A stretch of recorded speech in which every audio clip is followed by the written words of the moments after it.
आज के इस वीडियो में मैं आपको बताऊंगा जावा प्रोग्रामिंग लैंग्वेज का मल्टीपल चॉइस क्वेश्चन और उसका आंसर, जो कि एग्ज़ाम में बहुत इंपॉर्टेंट होता है। कोई भी इंटरव्यू आप दो, कोई भी एग्ज़ाम के लिए आप जाओ, तो आपको ये एमसीक्यू क्वेश्चन वहाँ पे जावा प्रोग्रामिंग लैंग्वेज की तरफ से मिल जाएगा।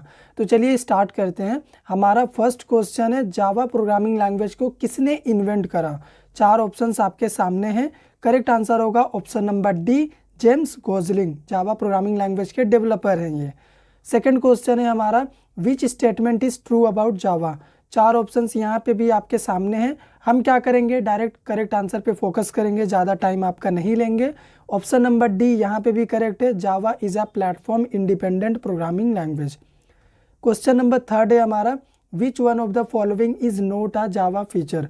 आपको बताना है इनमें से कौन जावा का फीचर नहीं है। करेक्ट आंसर होगा option number C, use of pointers. Pointers का कॉन्सेप्ट जावा में नहीं है। नेक्स्ट क्वेश्चन है हमारा, जावा इज केस सेंसिटिव। यहाँ पे भी 4 ऑप्शंस आपको मिल जाएंगे। आपको बताना है कि क्या ये स्टेटमेंट ट्रू है या फिर फॉल्स है। करेक्ट आंसर होगा option number A, true. Java सच में केस सेंसिटिव प्रोग्रामिंग लैंग्वेज है। नेक्स्ट क्वेश्चन है हमारा, Java was publicly released in. 4 options आपके सामने हैं। आपको एग्जैक्ट डेट बताना है कि जावा पब्लिकली कब रिलीज हुआ था। बी नंबर करेक्ट आंसर होगा 27 मई 1995। नेक्स्ट क्वेश्चन है हमारा, which of the following are correct advantage of Java. आपको जावा का एडवांटेज बताना है कि इन 4 ऑप्शंस में से कौन सा सही है। करेक्ट आंसर होगा option number D, all of above. Java secure, simple और पोर्टेबल प्रोग्रामिंग लैंग्वेज है। अगला क्वेश्चन है हमारा, in Java system class is defined in. 4 options आपके सामने हैं। आपको बताना है इनमें से किस पैकेज के अंदर सिस्टम क्लास डिफाइंड है। करेक्ट आंसर होगा option number C, Java dot lang package के अंदर सिस्टम क्लास अवेलेबल है। नेक्स्ट क्वेश्चन है, in Java scanner class is defined in. यहाँ पे भी 4 ऑप्शंस आपको मिलेंगे। स्कैनर क्लास जावा के यूटिल पैकेज में है, यानी ऑप्शन नंबर बी करेक्ट होगा, Java dot util package. Next question है, in Java scanner class is use to take input at. 4 options आपके सामने हैं। स्कैनर क्लास से जो हम इनपुट लेते हैं वो हम किस टाइम में इनपुट लेने के लिए उसको यूज़ करते हैं। ए नंबर करेक्ट आंसर होगा, रन टाइम में यूज़र से इनपुट लेने के लिए हम स्कैनर क्लास यूज़ करते हैं जावा का। अगला क्वेश्चन है हमारा, विच stream is used for input. Input के लिए हम कौन सा स्ट्रीम यूज़ करते हैं जावा में। करेक्ट आंसर होगा option number C, system dot in. नाम से ही पता चल रहा है, इन मतलब इनपुट। अगला क्वेश्चन है, आउटपुट के लिए आपको बताना है जावा में किस स्ट्रीम को हम यूज़ करते हैं। तो ऑप्शन नंबर डी करेक्ट होगा, सिस्टम डॉट आउट। ठीक है। नेक्स्ट क्वेश्चन है, what is the extension of Java code files. अगर हम जावा में कुछ भी फाइल क्रिएट करते हैं तो उसका एक्सटेंशन क्या होता है। 4 ऑप्शंस आपके सामने हैं। करेक्ट आंसर होगा option number C, dot Java. सबसे इंपॉर्टेंट क्वेश्चन में से ये एक है। किसी भी इंटरव्यू में आपसे पूछा ही जाएगा कि जावा प्रोग्रामिंग लैंग्वेज में जब हम कोड करते हैं तो फाइल को किस एक्सटेंशन से सेव करते हैं, तो आपको सिंपली बोलना है डॉट जावा।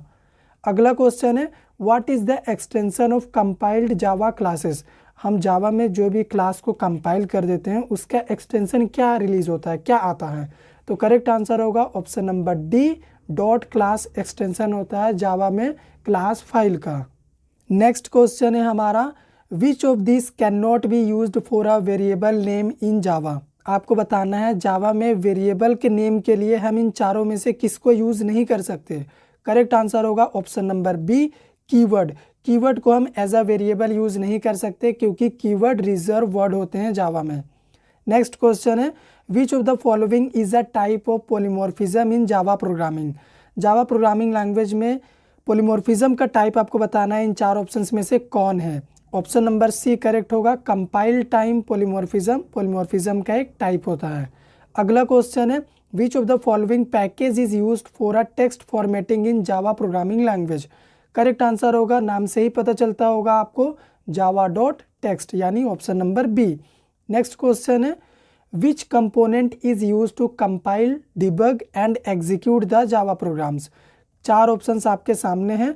अगर आपको जावा प्रोग्राम को कंपाइल, डिबग और एग्जीक्यूट ये सब करना है तब आप कौन सा कंपोनेंट अपने सिस्टम में इंस्टॉल करेंगे, JRE, JIT, JDK या फिर JVM। करेक्ट आंसर होगा C number, JDK। Java development kit, क्योंकि इसमें वो सभी किट अवेलेबल है जो हमें डेवलपमेंट के लिए चाहिए होगा। अगर हम कुछ भी डेवलप करेंगे जावा में तो जाहिर सी बात है उसको कंपाइल भी करेंगे, डिबग भी करेंगे और एग्जीक्यूट करके टेस्ट भी करेंगे। नेक्स्ट क्वेश्चन है हमारा, which Scanner class method is use to read integer value. अगर आपको इंटीजर टाइप की वैल्यू इनपुट लेनी है यानी रीड करनी है, तब आप स्कैनर क्लास का किस मेथड को यूज़ करेंगे। करेक्ट आंसर होगा option number B, next int. इसके थ्रू हम इंटीजर वैल्यू यानी किसी भी नंबर को इनपुट ले सकते हैं। नेक्स्ट क्वेश्चन है हमारा, which Scanner class method is use to read string value. अगर आपको स्ट्रिंग वैल्यू को इनपुट लेनी है यानी रीड करनी है रन टाइम में, तब आप स्कैनर क्लास का कौन सा मेथड यूज़ करेंगे। करेक्ट आंसर होगा सी नंबर। स्कैनर क्लास के नेक्स्ट और नेक्स्ट लाइन दोनों मेथड को आप यूज़ कर सकते हैं स्ट्रिंग वैल्यू इनपुट करने के लिए।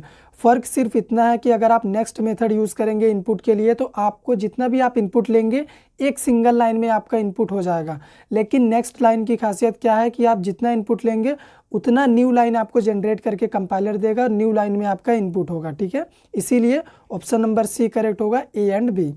नेक्स्ट क्वेश्चन है हमारा, how many types of data type in Java. 4 options आपके सामने हैं, ध्यान से इस क्वेश्चन पे भी फोकस करिएगा, बहुत इंपॉर्टेंट है। बी नंबर करेक्ट होगा। 2 टाइप्स के डेटा टाइप होते हैं जावा में, पहले को बोलेंगे प्रिमिटिव, सेकंड को बोलेंगे नॉन प्रिमिटिव। अगला क्वेश्चन है, how many primitive data type in Java. Primitive data type कितने होते हैं जावा में। करेक्ट आंसर होगा option number D, 8। What is the size of char data type. आपको बताना है कैर डेटा टाइप का साइज क्या होता है। 4 ऑप्शंस यहाँ पे है, करेक्ट आंसर होगा ऑप्शन नंबर बी, 2 बाइट्स। यहाँ पे इंट, फ्लोट, डबल, स्ट्रिंग, इन सभी डेटा टाइप का भी साइज आपसे पूछा जा सकता है, तो वो सब आप अपने माइंड में प्रिंट करके रख सकते हैं। ठीक है, क्योंकि यहाँ पे मैंने एक को कवर कर दिया, मतलब बाकी आपको खुद पता लगाने हैं। अगर इंट की बात करें 4 बाइट्स होता है, फ्लोट की बात करें 4 बाइट्स, डबल की 8 बाइट्स। ठीक है, यहाँ पे मैंने बता भी दिया। अगला क्वेश्चन है, what is the default value of Boolean data type. Boolean data type का आपको बताना है डिफ़ॉल्ट वैल्यू क्या होता है। डिफ़ॉल्ट वैल्यू मतलब अगर हम उसमें कोई वैल्यू इंसर्ट नहीं करते हैं, डायरेक्ट प्रिंट करेंगे बुलियन वेरिएबल को, तो उसमें क्या आउटपुट आएगा, उसमें आउटपुट आएगा फॉल्स। ठीक है, क्योंकि ये डिफ़ॉल्ट वैल्यू होता है। Which of the following is smallest integer data type. Smallest integer data type इनमें से कौन है जिसकी सबसे कम मेमोरी ऑक्युपाई होती है, जिसके लिए सबसे कम मेमोरी दी जाती है कंप्यूटर के द्वारा। तो यहाँ पे D number byte correct answer होगा। बाइट का लेंथ होता है 1 बाइट, इसीलिए इसका नाम है बाइट। ठीक है, सबसे कम साइज इसी का होता है। अगला क्वेश्चन है, which of the following data types comes under floating data types. Floating data types के अंडर में कौन सा डेटा टाइप आता है। यहाँ पे आपके सामने 4 ऑप्शन है, करेक्ट आंसर होगा option number D, B and C. Double और फ्लोट ये दोनों फ्लोटिंग डेटा टाइप्स के ही पार्ट है। ठीक है, अगला क्वेश्चन है अपना, what is the range of bite data type is. Bite data type का रेंज आपको बताना है। इसमें बाइट डेटा टाइप के अलावा और भी अलग data type int, char, float का भी रेंज आपसे पूछा जा सकता है, लेकिन यहाँ पे अगर हम बाइट की बात करें तो ऑप्शन नंबर सी करेक्ट होगा। -128 से +127 के बीच होता है बाइट डेटा टाइप का रेंज। आप इंट, कैर, फ्लोट, डबल इन सभी का रेंज खुद से पता करके रखेंगे। ठीक है, नेक्स्ट क्वेश्चन है, how many loops are there in Java. Java में कितने लूप्स होते हैं आपको बताना है। करेक्ट आंसर होगा ऑप्शन नंबर 4। ठीक है, ऑप्शन नंबर सी। 4 टाइप्स के लूप होते हैं जावा में। पहला होता है फॉर लूप, दूसरा होता है while loop, third do while loop और फोर्थ होता है फॉर ईच लूप। तो ये हो गए 4 टाइप्स के लूप जावा में। नेक्स्ट क्वेश्चन है हमारा, what is the purpose for using loop. Loop use करने का पर्पस क्या है जावा प्रोग्रामिंग लैंग्वेज में। कंडीशन के लिए, एरर के लिए, या फिर इनमें से कुछ नहीं, या फिर रिपीटेशन के लिए। करेक्ट आंसर होगा ऑप्शन नंबर ए, रिपीटेशन के लिए। अगर आप एक ही काम बार बार कर रहे, 1000 बार कर रहे, तब आप लूप यूज़ करेंगे उस काम को करने के लिए। आपका टाइम भी बचेगा, प्रोग्राम का एग्जीक्यूशन भी फास्ट होगा। ठीक है, नेक्स्ट क्वेश्चन है हमारा, which loop always execute at least once even condition is false. अगर कंडीशन फॉल्स होती है तो ऐसा कौन सा लूप है जो एक बार एग्जीक्यूट कर जाएगा। करेक्ट आंसर है option number B, do while loop एक ऐसा लूप है जो कि एक बार एग्जीक्यूट करेगा, इसको कंडीशन से कोई मतलब नहीं है। क्यों? क्योंकि इसमें पहले स्टेटमेंट एग्जीक्यूट हो जाता है, उसके बाद कंडीशन आता है, कंडीशन बाद में आता है, इसीलिए हम कह सकते हैं डू वाइल लूप एक बार एग्जीक्यूट कर जाता है कंडीशन फॉल्स होने के बाद भी। अगला क्वेश्चन है हमारा, do while loop is also known as, 4 options आपके सामने हैं, आपको बताना है डू वाइल लूप का सेकेंड नेम क्या है। करेक्ट आंसर होगा B number, exit control loop. Exit control loop इसको इसलिए कहते हैं क्योंकि इसमें लूप की जो कंडीशन होती है वो स्टेटमेंट एग्जीक्यूट होने के बाद टेस्ट की जाती है, ठीक है, एग्जिट में, लूप बॉडी के बाहर में, इसीलिए exit control loop. Next question है हमारा, which of the following loops are entry controlled loop. आपको बताना है एंट्री कंट्रोल्ड लूप इनमें से कौन है।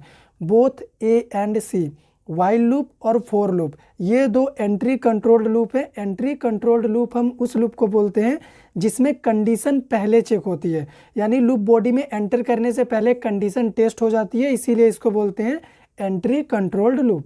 नेक्स्ट क्वेश्चन है हमारा, which loop is best suitable for arrays in Java. अगर आप एरे के साथ काम कर रहे हैं जावा में, तब आप इन चारों में से कौन सा लूप यूज़ करेंगे एरेज के केस में। 4 ऑप्शन से यहाँ पे करेक्ट आंसर होगा option number D, for each loop Java ने बनाया है एरेज में काम करने के लिए ही। बाकी नॉर्मल काम तो आप while do while for loop से भी कर सकते हैं, लेकिन जब आप एरेज में काम करेंगे तब आप फॉर ईच लूप में ही काम करेंगे, ठीक है। नेक्स्ट क्वेश्चन है हमारा, which of the following is not a part of binary operator. Binary operator का पार्ट इनमें से कौन सा ऑपरेटर नहीं है। बी नंबर, असाइनमेंट ऑपरेटर एक ऐसा ऑपरेटर है जो कि बाइनरी ऑपरेटर का पार्ट नहीं है। अगला question, which operator is used for alternate of if else statement. अगर हम इफ एल्स स्टेटमेंट का अल्टरनेट कोई स्टेटमेंट ढूंढे तो वो कौन सा स्टेटमेंट होगा, मतलब कौन सा ऑपरेटर होगा। तो यहाँ पे सी नंबर करेक्ट आंसर होगा। अगर आप जावा में इफ एल्स यूज़ नहीं करते हैं और आपको कंडीशन दे के प्रोग्राम एग्जीक्यूट करना है, तब आप टर्नरी ऑपरेटर यूज़ कर सकते हैं उसके अल्टरनेट में। विच of the following is not a arithmetic operator. आपको बताना है इन चारों में से अरिथमेटिक ऑपरेटर कौन सा नहीं है। सी नंबर, यानी थर्ड नंबर एंड, ठीक है, ये अरिथमेटिक ऑपरेटर का पार्ट नहीं है।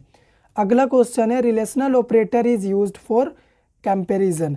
अगर आपको 2, 3 या 4, 5 वैल्यू को आपस में कंपेयर करनी है कि वो बड़ा है, छोटा है, इक्वल है, तब आप रिलेशनल ऑपरेटर यूज़ करेंगे कंपैरिजन के केस में। नेक्स्ट क्वेश्चन है, how many types of logical operators in Java. Java में कितने टाइप्स के लॉजिकल ऑपरेटर होते हैं। 3, लॉजिकल एंड और नोट, यही 3 लॉजिकल ऑपरेटर होते हैं जावा में। अगला क्वेश्चन है, which of the following is bitwise and operator. Bitwise and operator आपको बताना है इनमें से कौन सा है। ए नंबर, एक सिंगल एम्परसेंट का सिंबल ही बिटवाइज एंड कहलाता है। अगर हम इस बी वाले की बात करें तो ये हो गया हमारा लॉजिकल एंड ऑपरेटर, ठीक है, इसमें बिल्कुल भी कंफ्यूज नहीं करना है। क्वेश्चन में बोल रहा है बिटवाइज एंड, मतलब ये ऑप्शन नंबर ए, अगर लॉजिकल एंड बोलेगा ऑप्शन नंबर बी, ठीक है। अगला क्वेश्चन पे हम चलते हैं, what is the default value of static variable. Static variable को अगर आप डायरेक्टली प्रिंट कर देते हैं बिना कुछ असाइन किए हुए, तो उसमें जो रिजल्ट आएगा कौन सा वैल्यू प्रिंट होगा, 0, 1, गार्बेज या फिर इनमें से कुछ नहीं। तो यहाँ पे ए नंबर करेक्ट होगा, 0 प्रिंट होगा as a default value of static variable. अगला क्वेश्चन है, a variable which is declared inside the method is called local variable. किसी भी मेथड यानी फंक्शन के अंदर कोई भी वेरिएबल अगर आप लिख देते हैं तो वो कहलाता है लोकल वेरिएबल। लेकिन यहाँ पे इंटरव्यू के नज़रिए से एक बात मैं आपको बताना चाहूँगा, इंस्टेंस वेरिएबल ऐसा वेरिएबल होता है जो क्लास के अंदर लिखा जाता है, लोकल वेरिएबल किसी मेथड के अंदर लिखा जाता है, ठीक है। तो यहाँ पे आपका ये डाउट भी क्लियर होना जरूरी होता है। अगला क्वेश्चन है, which of this selection statements test only for equality. अगर आपको इक्वालिटी टेस्ट करना है तब आप कौन सा सिलेक्शन स्टेटमेंट यूज़ करेंगे। यहाँ पे सिलेक्शन स्टेटमेंट की बात की जा रही है, ना कि कंडीशनल स्टेटमेंट। तो ऑप्शन नंबर बी करेक्ट होगा, स्विच केस। स्विच केस एक ऐसा स्टेटमेंट है जिसमें मल्टीपल सिलेक्शन होते हैं, आप उनमें से कुछ भी एक सेलेक्ट करके अपना आंसर दे सकते हैं। जैसे यहाँ पे ही देख लीजिए रियल लाइफ एग्जांपल, हम आपको क्वेश्चन बता रहे हैं और 4 ऑप्शंस आपके सामने हैं, तो मल्टीपल सिलेक्शन आपके सामने है, आपको कोई एक सेलेक्ट करना है। तो इस तरह के केस में अगर आप प्रोग्रामिंग में देखेंगे तो आप स्विच स्टेटमेंट यूज़ करेंगे, ठीक है। अगला क्वेश्चन है, इफ स्टेटमेंट एग्जीक्यूट और skip statement depending on the किस एक्सप्रेशन के अकॉर्डिंग हमारा जो इफ होता है वो किसी भी एक्सप्रेशन को एग्जीक्यूट या फिर स्किप करता है। तो यहाँ पे करेक्ट आंसर होगा option number B, boolean. Boolean, अगर आप कोई बुलियन तरह की कंडीशन दे देते हैं इफ स्टेटमेंट में, तो इससे क्या होगा कि आपका स्टेटमेंट स्किप भी हो सकता है या फिर जितना स्टेटमेंट आप चाहें एग्जीक्यूट कराना उतना ही एग्जीक्यूट हो सकता है। तो ये टोटल बुलियन एक्सप्रेशन के ऊपर डिपेंड करता है। नेक्स्ट क्वेश्चन है हमारा, which one is a valid declaration of Boolean data type. अगर आपको बुलियन डेटा टाइप जावा में हम बोले कि डिक्लेयर करके बताओ, लिख के दिखाओ, तब आप किस तरीके से लिखेंगे, सही क्या तरीका है? ऑप्शन नंबर बी, आपको लिखना है बूल वेरिएबल का नेम इक्वल टू वैल्यू में आप कुछ भी दे सकते हैं, ट्रू भी दे सकते हैं, फॉल्स भी दे सकते हैं, ठीक है। तो यहाँ पे ऑप्शन नंबर बी करेक्ट होगा। आपको पूरा नहीं लिखना है, बुलियन तो बिल्कुल भी नहीं लिखना है, ठीक है। What is the default data type of a decimal value in Java. अगर जावा में डेसिमल वैल्यू यानी फ्रैक्शनल वैल्यू को आप स्टोर करना चाहते हैं किसी भी वेरिएबल के अंदर, तब आप कौन सा डेटा टाइप यूज़ करेंगे उसके लिए? तो यहाँ पे option number D, double. Int, char, long, ये सभी क्या होते हैं, इंटीजर टाइप के और कैरेक्टर टाइप की वैल्यू के लिए। लेकिन हमें डेसिमल वैल्यू चाहिए तो हमें डबल टाइप का डेटा टाइप ही यूज़ करना पड़ेगा जावा में। अगला क्वेश्चन है, in Java scanner is pre defined. जावा में ये स्कैनर क्या है? प्री डिफाइंड क्लास है कि मेथड है, वेरिएबल है या फिर पैकेज है? Option number A, predefined class है स्कैनर जावा में। अगला question, what is the reason of portability and security of Java. Java जो पोर्टेबल और सिक्योर्ड लैंग्वेज है उसका रीज़न क्या है, किस वजह से वो पोर्टेबल और सिक्योर्ड लैंग्वेज है? तो उसका सिंपल सा रीज़न है जावा का बाइट कोड, यानी option number B. Byte code बहुत ही सिक्योर्ड होता है, उससे जेवीएम के अलावा कोई भी इंसान नहीं समझ सकता, और इसी बाइट कोड के चलते जावा पोर्टेबल भी है, ठीक है।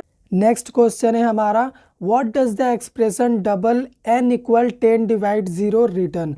अगर आप ये वाला स्टेटमेंट जावा में करते हैं तो आपको आउटपुट में क्या मिलेगा, 0, इन्फिनिटी, एक्सेप्शन या फिर इनवैलिड एक्सप्रेशन?